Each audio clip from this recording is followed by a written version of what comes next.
ইউক্রেনের president Volodymyr Zelensky জানিয়েছেন তিনি চলতি সপ্তাহের শুক্রবার ওয়াশিংটনে মার্কিন প্রেসিডেন্ট ডোনাল্ড ট্রাম্পের সঙ্গে বৈঠক করবেন। আলোচনায় মূল বিষয় থাকবে ইউক্রেনের আকাশ প্রতিরক্ষা ব্যবস্থা ও রাশিয়ার ওপর আরও চাপ সৃষ্টি করার উপায়।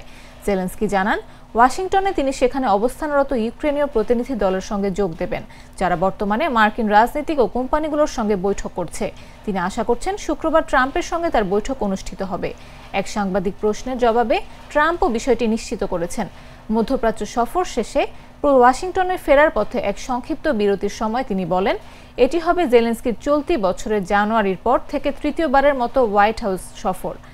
জেলেনস্কি জানান গত সপ্তাহের শেষে ট্রাম্পের সঙ্গে তার দুটি ফোনালাপ হয়েছে, যেখানে ইউক্রেনের জ্বালানি অবকাঠামোর ওপর রাশিয়ার হামলা ও যুদ্ধক্ষেত্রের পরিস্থিতি নিয়ে বিস্তারিত আলোচনা হয়েছে।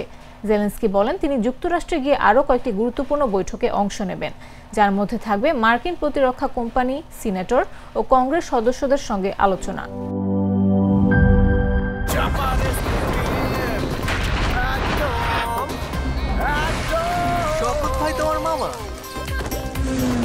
খাও চাপার জোর বাড়াও।